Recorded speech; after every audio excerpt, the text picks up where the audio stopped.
جو قبر حشر کی باتیں اور عبرت کی باتیں ہیں یہ اللہ نے آسان کر دی ہیں، ان کا ترجمہ دیکھا کریں، تفسیر دیکھا کریں۔ قرآن اپنا اثر رکھتا ہے اور دل میں اترتا ہے۔ ہاں ذرا جہاں کہیں پیچیدگی ہو علماء کی رہنمائی کے بغیر اس میں غور نہ کریں، اس لیے کہ بہت سی باتیں اللہ تعالیٰ فرماتا ہے یہ بہتوں کو گمراہ کر دیتا ہے اور بہتوں کو ہدایت دیتا ہے، اس لیے علماء کرام کی رہنمائی میں چلیں، قرآن پاک علماء کی رہنمائی میں سمجھیں۔ لیکن جو عبرت کی باتیں ہیں ان کو اللہ نے آسان کر دیا، جو شخص پڑھے گا ہدایت پائے گا، لیکن مسئلے مسائل خود اخذ نہ کریں۔ فرمایا کہ اس جہنم میں کون جائے گا؟ فَأَمَّا مَنْ طَغَىٰ، جو سرکشی کرنے والا ہے، وَآثَرَ الْحَيَاةَ الدُّنْيَا، اور جو دنیا کی زندگی کو آخرت پر ترجیح دیتا ہے، فَإِنَّ الْجَحِيمَ هِيَ الْمَأْوَىٰ، اس کا ٹھکانہ جہنم ہے۔ اور آگے اللہ تعالیٰ کیا فرماتے ہیں؟ وَأَمَّا مَنْ خَافَ مَقَامَ رَبِّهِ وَنَهَى النَّفْسَ عَنِ الْهَوَىٰ فَإِنَّ الْجَنَّةَ هِيَ الْمَأْوَىٰ۔ دونوں اللہ نے بیان کیے، جہنم میں کون جائے گا اور جنت میں کون جائے گا۔ اللہ فرماتے ہیں جو اللہ کے سامنے کھڑا ہونے سے ڈر گیا، اس کے دل میں خشیت الہی پیدا ہو گئی کہ مجھے اللہ کے سامنے کھڑا ہونا ہے، جواب دینا ہے، میری زندگی کے ایک ایک لمحے کو لکھا گیا ہے، اور وہ دو فرشتے جو قبر سے اٹھنے کے بعد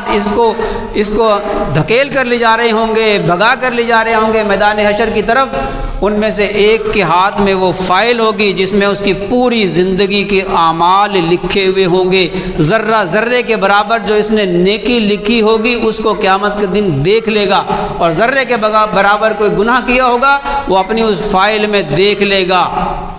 اس کا خوف ہو کہ اللہ سے کوئی چیز چھپی ہوئی نہیں ہے، میرا کوئی عمل اللہ سے چھپا ہوا نہیں ہے، مجھے اللہ کے سامنے پیش ہو کر دکھانا ہے، یہ عمل اور خود دیکھنا ہے اپنی آنکھوں سے، اور جہنم سامنے ہوگی۔ فرمایا کہ جس کے دل میں یہ خوف ہوگا، وَأَمَّا مَنْ خَافَ مَقَامَ رَبِّهِ وَنَهَى النَّفْسَ عَنِ الْهَوَىٰ، اور اس نے اپنے خواہش نفس کی پیروی نہیں کی، خواہش نفس کی پیروی نہیں کی، اس نے اپنے نفس کو نفس امارہ سے نفس مطمئنہ میں تبدیل کیا ہے۔ اس کا نفس گناہوں پر ابھارتا تھا تو اس نے اس کو قابو میں کر کے اس کو نفس مطمئنہ بنایا ہے، یعنی وہ اس کو شریعت پر اطمینان حاصل ہوا ہے، وہ اللہ کے دین پر عمل کرنے سے خوش ہوتا ہے، اور گناہ کر کے وہ پھر بے چین ہوتا ہے، پریشان ہوتا ہے، وہ مجھ سے گناہ ہو گیا، جب تک معاف نہ کروا لے اس کو چین نہیں آتا۔ یہ ہے نفس مطمئنہ، جس کے بارے میں اللہ تعالیٰ فرماتے ہیں یا ایتھا النفس المطمئنہ ارجعی الی ربک راضیۃ مرضیہ فادخلی فی عبادی وادخلی جنتی۔ اللہ اس کو فرمائیں گے، موت کے وقت بھی فرشتے اس کو فرمائیں گے کہ اے مطمئنہ والی روح، اے نفس مطمئنہ، تو اللہ سے راضی ہو گیا، تو نے ایسے حال میں زندگی گزاری کہ تو اللہ کی تقدیر پر راضی تھا اور اللہ کے احکام کو پورا کرنے والا تھا، تیرا دل شریعت و سنت پر مطمئن تھا، تو چل اللہ کی جنت کی طرف اور اللہ کے بندوں کے اندر شامل ہو جا۔ یہ فرشتے اعلان کرتے ہیں، پھر قیامت کے دن بھی اعلان ہوگا ان لوگوں کے لیے کہ جنت میں داخل ہو جاؤ۔ وہ کامیابی کا دن ہوگا قیامت کے دن، کن کے لیے؟ جنہوں نے اپنے نفس کو قابو میں کیا اور شریعت و سنت کے مطابق اپنی زندگی گزاری۔ اور میں یہاں کہا کرتا ہوں کہ جس نے شریعت و سنت کے مطابق زندگی گزاری وہ صرف یہ نہیں ہے کہ قبر میں اور حشر میں کامیاب ہوگا،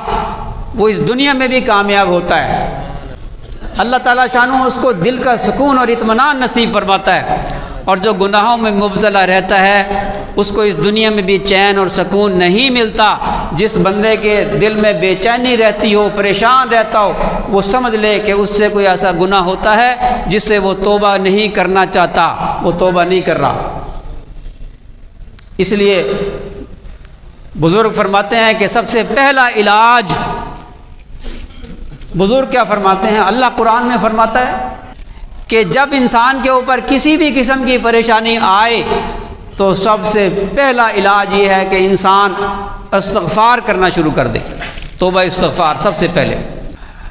اللہ تعالی ہمیں صحیح سمجھ عطا فرمائے ان باتوں کی۔